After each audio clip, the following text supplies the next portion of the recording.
Oke, Assalamualaikum warahmatullahi wabarakatuh. Waalaikumsalam warahmatullahi wabarakatuh. Saya ketemu di ruang bicara mumpuni di bagian ini edisi kedua. Jadi edisi pertama kemarin kita membahas tentang autonomous mind di Australia. Sekarang kita kedatangan tamu. Ini ada kebetulan senior saya, Mas Arif Pambudi, ex KTT di Truba, Indo ya Mas ya, sama di Kideko. Oke, selamat datang Mas Arif. Mudah-mudahan selalu sehat untuk di kondisi sekarang gitu kan. Mudah-mudahan diberikan kesehatan selalu lah gitu. Amin, amin.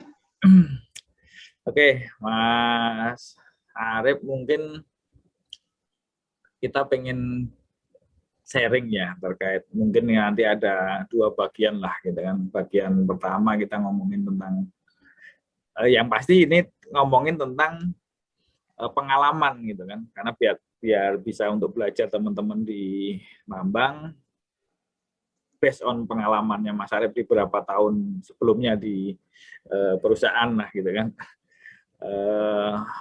Harapannya nanti bisa menjadi contoh baik dan bisa menjadikan teman-teman ini yang nonton itu menjadi lebih semangat lagi untuk memperbaiki, karena banyak inovasi yang mungkin bisa ditularkan kan. Oke, sehat Mas Arif? Siap, siap. Oke, Mas Andi, salam sehat ini. Terima kasih sudah diundang ini di ruang bicara mumpuni. Semoga ini bisa berlanjut dan juga ada manfaatnya buat semuanya lah. Yang nanti saya akan menyampaikan beberapa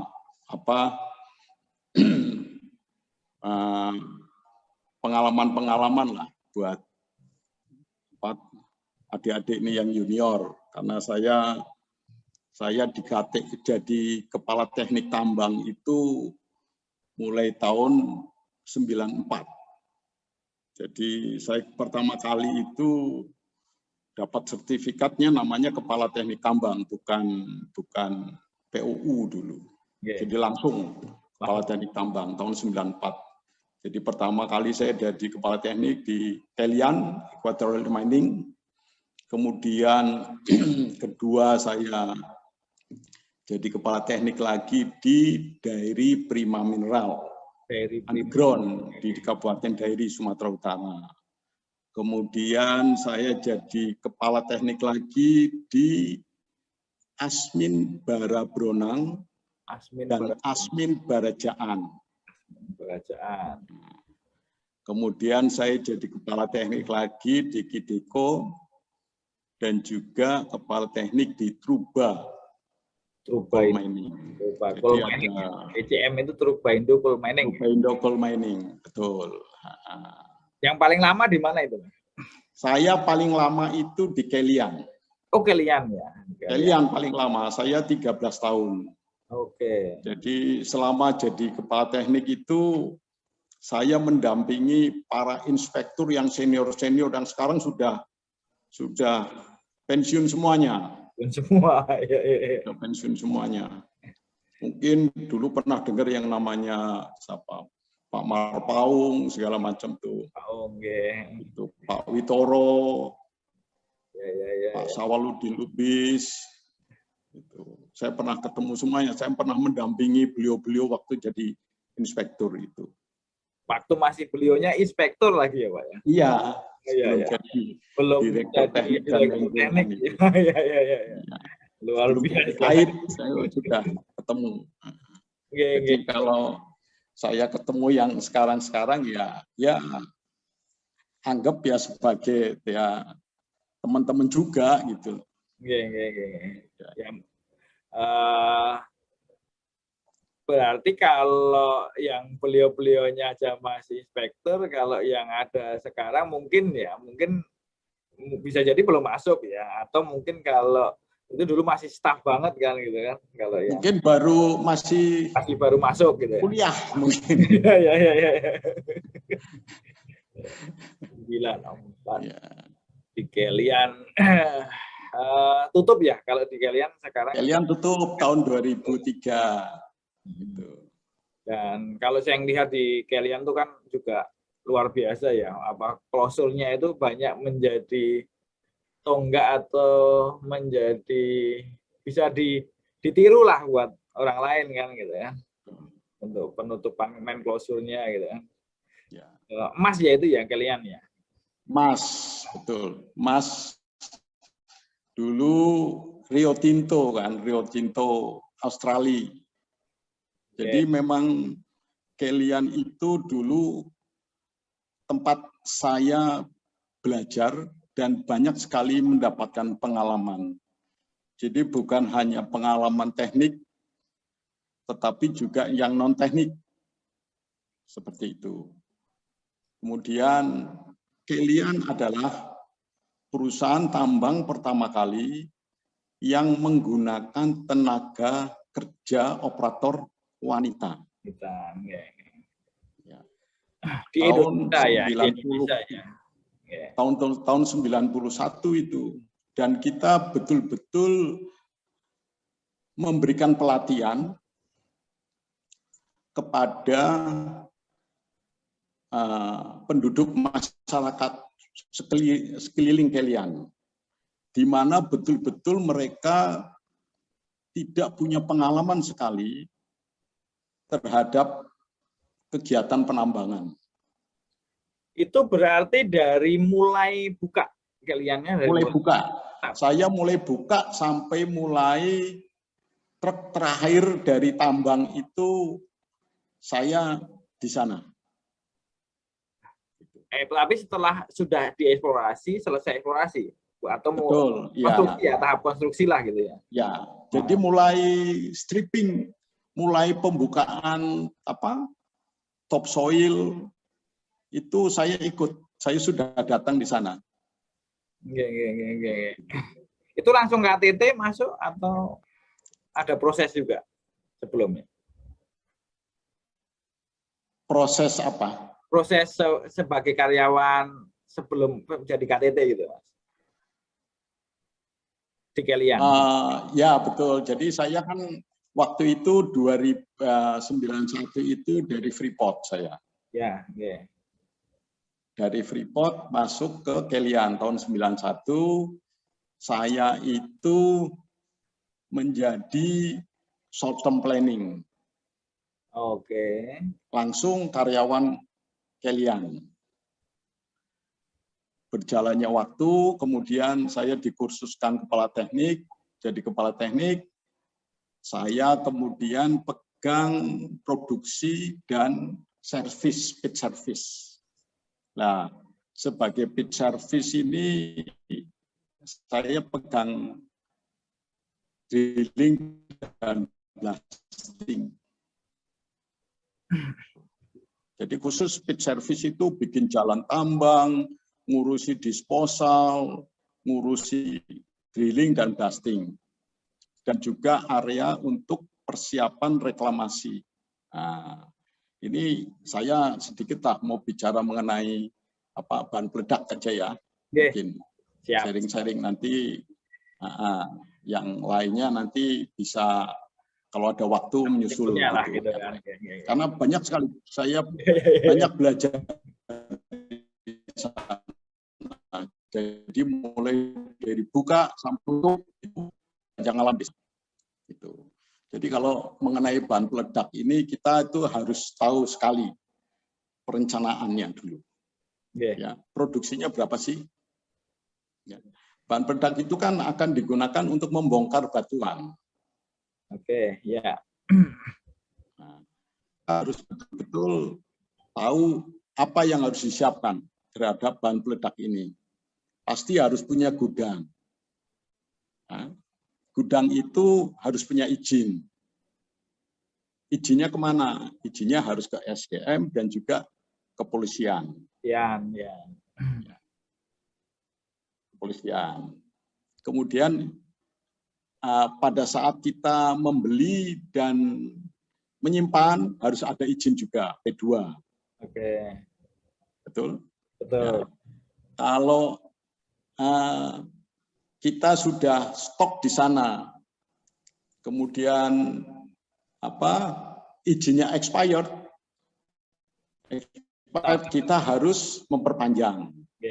Nah, ini yang harus betul-betul kita hati-hati pada saat pembelian, penggunaan, dan penyimpanan ini. Karena periodenya ini hanya 6 bulan ini. Ya. Gitu. Karena kalau ada sisa di dalam izin P2 yang kita beli ini, ada sisa, kita harus memperpanjang. P3 ya? Di samping kita harus membeli lagi stok baru. Ya. Jadi ini kan kalau kita tidak hati-hati, tidak cermat, menghitung, kita bisa memperpanjang itu cost-nya itu hampir sama waktu saat kita P2 baru, gitu. Ya. Jadi ini harus pandai-pandai, cermat lah, betul-betul. Mulai dari perencanaan mungkin ya. Ini. Mulai dari perencanaan ya. Betul, iya. Gitu. Karena izin ini kan izin P2 itu hanya berlaku 6 bulan saja. Ya. Terus kalau dari perencanaan itu base-nya apa, Mas? Maksudnya yang harus benar-benar diteliti dari mana? Kita melihat ini produksi. Oke. Batuan yang akan dibongkar ini seberapa banyak? Apakah kubik, apakah ton? Ya. Kemudian kita kan punya drill pattern. Ukurannya berapa nih? 7x8, 6x7, 10x15, kedalaman berapa, sehingga kita tahu isiannya itu berapa.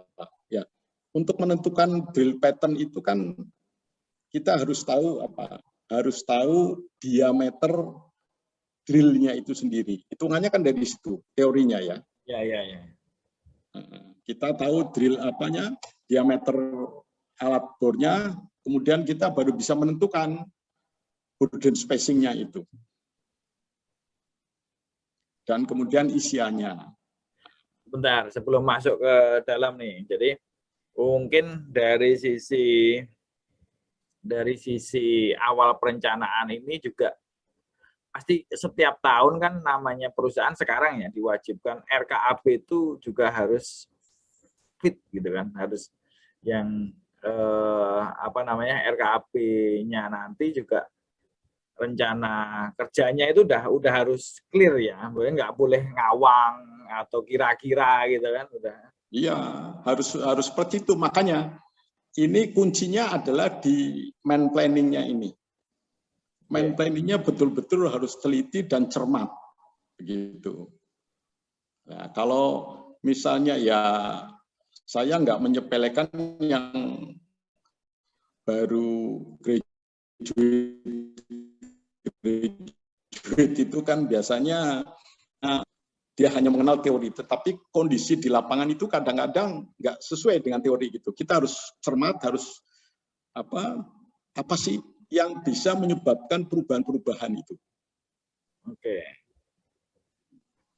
Jadi kalau bahasanya teman-teman main planning ini yang dari kan long term ya, yang long term planning ini juga harus tahu kondisi lapangan juga dong tentunya gitu. Betul. Semua perencanaan itu kan tidak harga mati. Ya. Long term yang sudah membuat perencanaan 5-10 tahun, dia juga suatu saat itu mungkin setahun 2 tahun itu harus berubah juga. Makanya baik long term maupun short term itu selalu membuat forecast. Kalau misalnya perencanaannya itu sudah tidak sesuai lagi, sudah menyimpang mungkin lebih dari 35%, itu mereka harus sudah segera forecast, begitu. Harus menghitung ulang lagi. Lah kalau zaman sekarang itu kan kalau forecast itu merubah perencanaan, mengganti, mengupdate, itu kan sudah ada software-nya. Sangat mudah. Ya, zamannya saya keluar dari UPN itu masih pakai kalkir, ngitung, digitizer. Sekarang itu sangat mudah. Jadi perencanaan 5 tahun mungkin bisa diselesaikan dalam 1-2 hari. Itu di komputer itu seperti itu. Iya, iya, iya. Kalau dulu kebayang ya udah pasti luar biasa itu kan ininya, effortnya untuk ngeplan kan gitu kan. Betul. Ya, berarti poinnya adalah pada saat kita bikin planning, walaupun sekarang sudah dimudahkan dengan software gitu kan, apalagi gitu kan dimudahkan dengan software, harus mulai dari dibenerin dulu, bener-bener lah gitu kan, bener-bener, walaupun nanti pada saat berjalan masih bisa ini. Nah, karena larinya akan ke apa tadi, untuk peledakan kita mau belanja bahan peledak gitu kan. Jadi perhitungannya harus sebagus mungkin gitu kan, biar teliti mungkin, betul. teliti mungkin. Nah, memang kita harus membuat suatu toleransi lah. Plus minusnya berapa sih? Kita kan membuat melakukan kegiatan tambang itu kan bukan setahun 2 tahun. Ya. Nah, kita sudah punya data lah sebelum-sebelumnya itu. Jadi penyimpangannya itu berapa sih kira-kiranya begitu. Ya harus betul-betul makanya harus betul-betul teliti dan cermat begitu. Ya.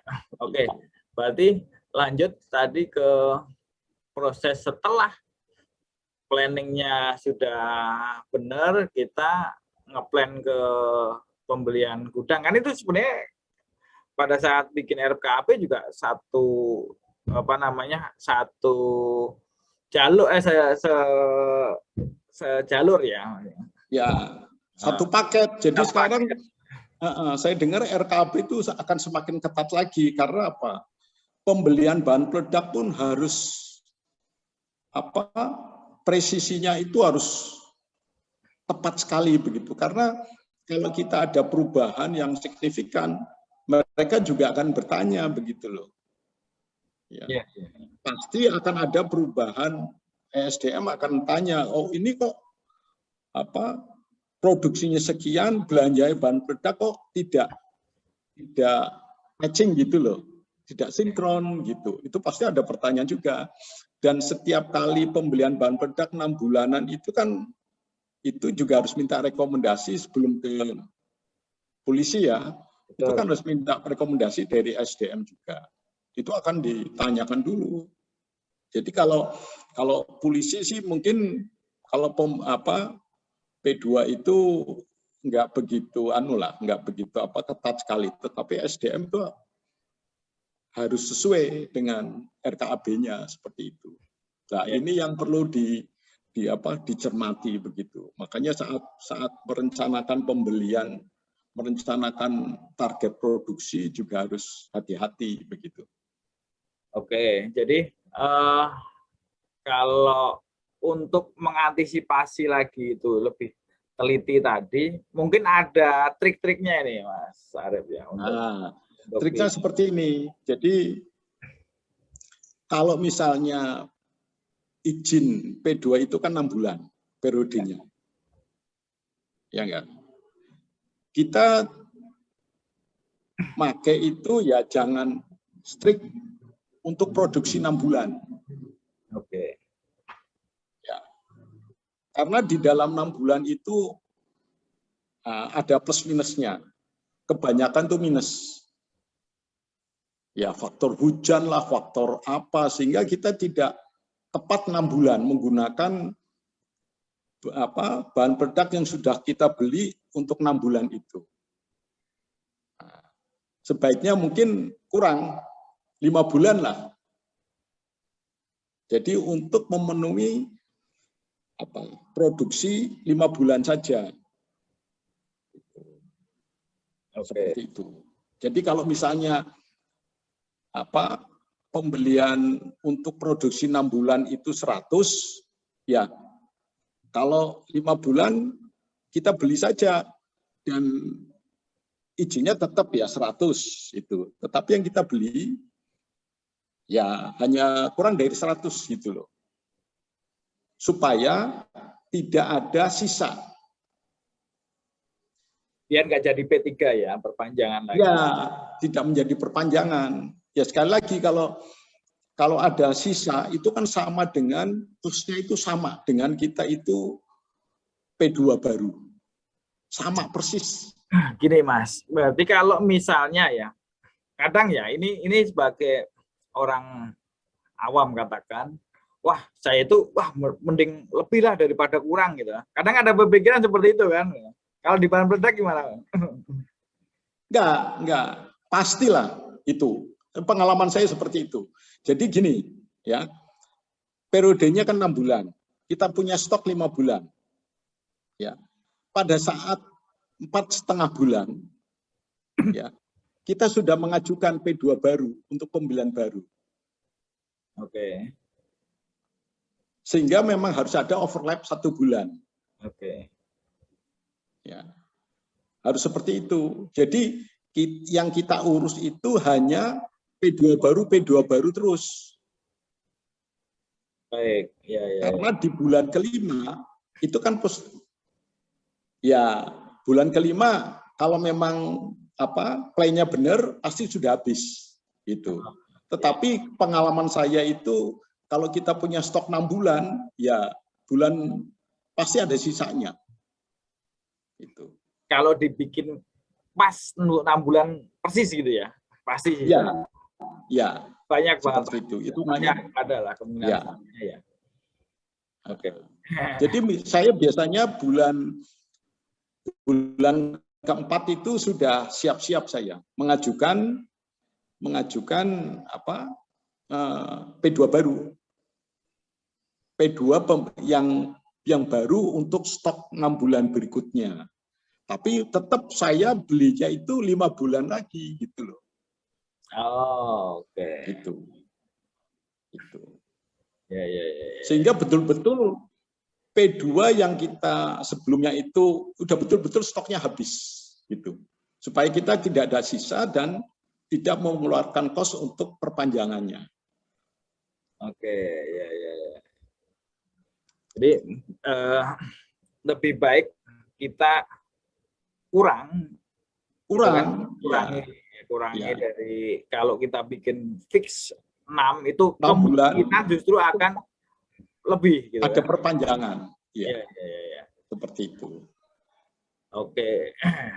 Terus gini, kalau misalnya minta rekomendasi dari Minerba nih gitu. Kan pasti kalau kita kurang ini pasti ada pertanyaan juga ini, Mas. Ini gimana Mas ngakalinya? Enggak, jadi maksudnya gini. Kita kan sudah punya perencanaan. Oke. Ya. Bahwa setiap 6 bulan itu belinya katakanlah 100. Ya.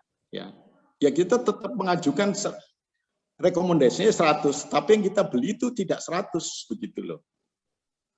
Kan boleh aja. Ya. Boleh aja. Gitu.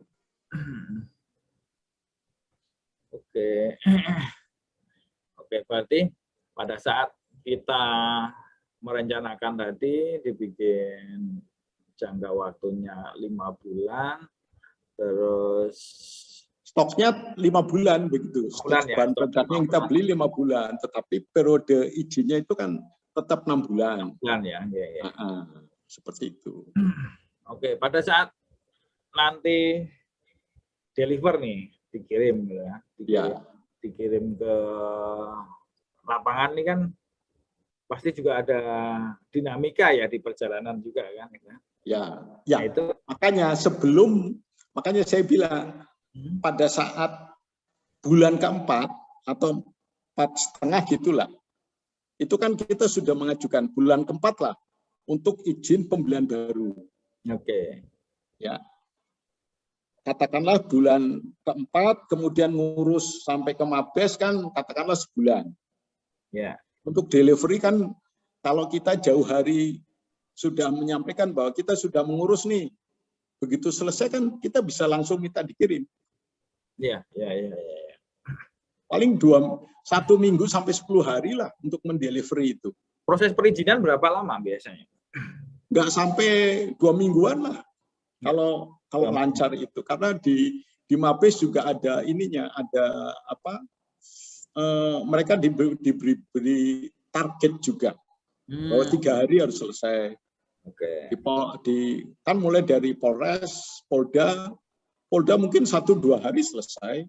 Kalau jam kerjanya asal jangan Jumat Sabtu gitu ya. Ya. Kan perlu visit juga di lapangan kan? Nah, perlu dari Polres ya itu kan? Oh enggak. Oh enggak. Kadang-kadang itu kalau Polres itu kan biasanya ada inspeksi aja. Oke. Inspeksi. Jadi kalau laporan itu harus ketat itu. Ya. Gitu. Untuk perizinan pengajuan baru itu dari laporan ya, sudah mereka akan melihat. Iya, dari laporan. Jadi itu kan bisa kelihatan gitu. Oh, masih ada sisa sekian. Oh, makanya kita beli sekian gitu. Oke. Gitu. Baik. Itu salah satu inilah trik-trik untuk ya kos ini kosnya kan tidak ngambang-ngambang. Sebenarnya ada sesuatu, tapi ini materialnya tuh pasti mahal. Pernah dengar yang namanya elektronik detonator? Iya. Nah, itu kan tidak, barangnya itu hanya satu semacam. Oke. Ya kan? Ya.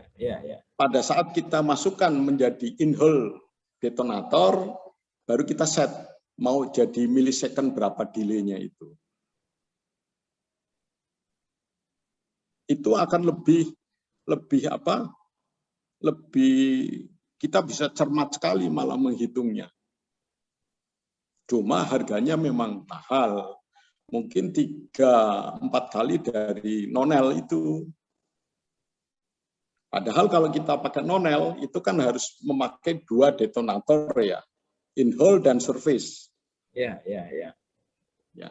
Tetapi kalau elektronik detonator itu kan aku aja ya. hanya satu yang di dalam itu. Dan delay-nya bisa sesuka kita.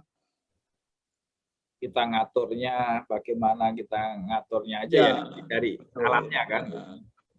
Ya, jadi setiap lubang waktu delay-nya bisa masing-masing. Jadi waktu peledakannya pun, waktu eksplosifnya itu bisa dalam satu satuan waktu hanya 1 lubang bisa. Kalau yang nonel itu kan lebih dari 1. Tapi ini bukan elektrik detonator yang zaman dulu ya? Oh bukan detonator listrik, bukan. Ya. Elektronik detonator, digital dia. Digital ya, udah. Ya. Jadi dia ngesetnya nanti pakai logger. Oke, ya. Itu lebih ini lagi, karena kalau yang nonel kita harus menyiapkan berapa macam MS itu. Betul, kita ngitung di sininya lagi. Gitu. Yang 25 lah, yang 45, 60, yang 100, 200, seperti itu. Nah, itu yang kadang-kadang kita kalau nggak cermat, nggak teliti, miss, nanti pasti akan sisa begitu. Ya. Seperti itu. Saya belum pernah ngitung sih, mana yang lebih ekonomis gitu, pakai nonel atau pakai elektronik detonator ini. Menurut saya, ini pandangan saya ya. Kalau menurut saya, kalau kapasitasnya udah besar, menurut saya lebih worth it itu gitu kan. Karena betul, ya tambang-tambang emas yang gede. Karena saya dulu kalau yang salah dikit juga aja, pakai itu. Kan, ya. Salah dikit aja, nah udah pasti yang misfire kan. Kalau sekali miss di sini, sambungannya juga akan miss kan. Betul. Jadi pada saat mau meledakkan elektronik detonator itu kan pakai logger itu. Iya. Jadi sambungannya dicek dengan logger itu. Jadi kalau ada yang terputus, akan kelihatan di nomor berapa. Oh. Itu. Jadi memang ada keuntungannya dan ada kendalanya juga. Kendalanya ya harganya mahal. Tuh. Tapi Sebenarnya kalau sesuai komoditasnya, hitung-hitungannya ini, menurut saya lebih mending itulah gitu kan. Karena faktor-faktor ya. timbangan kan. Ya. Karena gini ya. Penyimpanannya kita bisa menghitung dengan teliti. Tidak menyisakan stok itu ya. Kedua, untuk menghindari misfire itu sangat teliti sekali.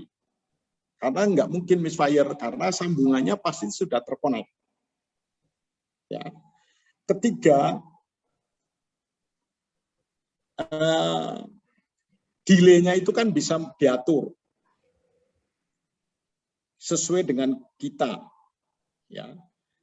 Pasti fragmentasinya itu akan bagus. Oke. Seperti itu. Ya. Jadi mungkin untuk apa ya, ke depan, karena mungkin ya sekarang harga itu mahal karena teknologi juga masih mahal gitu kan. Begitu mungkin banyak yang pakai, saya yakin juga pasti akan lebih murah. Lebih murah gitu kan. Dan kalau dengan pertimbangan-pertimbangan seperti itu, bahkan kita meledakan juga nggak harus ada di sana kan. Nggak harus ada di dekat situ kan. Ya. Sekarang kan bisa juga, sekarang diledakkan dengan remote sudah ada. Iya. Ya kan jarak aman udah nggak jadi kendala lagi. Ya. Paling yang nanti perlu dipikirkan bersama itu jarak untuk misalnya unit ya. Nah, seperti apa itu? Ada trik nggak Mas kalau yang unit? Ada, triknya ada itu. Nah, kita kan saat ini jarak clear blasting untuk orang memang harus 500 meter. Ya. Itu saya kira mutlak, nggak boleh dikurangi. Oke. Ya, karena kita berhubungan dengan nyawa manusia gitu. Ya. 500 meter. Tetapi kalau dengan alat, ya itu kan clear blastingnya 300 meter. Nah ini nanti kita mungkin harus bahas. Apa mau dibahas sekarang nih? Oh, mungkin berarti ada ya itu trik-trik. Ada. Jadi trik itu yang 300 meter itu sebenarnya kalau kita melakukan kajian bisa jadi itu less than 300 meter. Oke, baik. Kalau itu kayaknya bukan di sini karena kita masih panjang nih yang kita bahas kan gitu kan. Ya. Dan kebetulan juga secara waktu untuk sesi ini kayaknya pas ini Mas gitu kan. Jadi nanti mungkin teman-teman bagi yang di komen nanti di komen minta kalau memang mau sesi lebih lanjut dengan Mas Arif, coba nanti kita diskusikan lah, kita akan bikinkan webinar khusus gitu kan, webinar khusus dengan Mas Arif terkait peledakan, biar nextnya bisa lebih agak dalam nih kan gitu kan. Jadi mudah-mudahan kita semua diberikan kesehatan dan tetap bisa berproses ya, bertumbuh bersama-sama lah gitu kan. Karena harapannya kita dari Mumpuni bisa lebih berguna bagi teman-teman di banyak sisi, banyak aspek, karena selama ini kita masih trainingnya masih di titik-titik tertentu saja gitu kan. Jadi dengan adanya Mas Arif di sini selain sebagai senior saya juga, tapi nantinya juga akan bisa menjadi salah satu associate kami. Jadi nanti akan menjadi tambahan energi buat kami. Jadi buat teman-teman silahkan nanti komen di bawah jika menginginkan webinarnya kita lakukan beberapa waktu kemudian. Setelah itu kita susun bersama lah untuk webinar yang mudah-mudahan lebih bermanfaat, lebih detail lagi ya Mas ya, waktunya lebih pas. Siap. Oke. Saya siap pokoknya membantu. Kita bisa diskusi. Ya, saya pinginnya pengalaman-pengalaman saya yang bagus-bagus saja lah, yang kita sharingkan lah buat teman-teman. Itu tadi yang saya sampaikan bahwa kita itu dari awal perencanaan itu harus betul-betul teliti dan cermat, ya. Sehubungan dan khususnya dengan pembelian, penggunaan dan penyimpanan bahan peledak itu seperti itu, mungkin ya. Baik, mungkin untuk part ini kita cukupkan sekian dulu. Kita sambung next part, gitu kan? Masih dengan Mas Arif, tapi kita ngomongin hal lain nih, gitu kan? Tapi tetap kalau yang mau kita belajar lebih dalam lagi di webinar nantinya silahkan untuk di komen di bawah. Terima kasih Mas Arif. Assalamualaikum warahmatullahi wabarakatuh. Waalaikumsalam. Salam.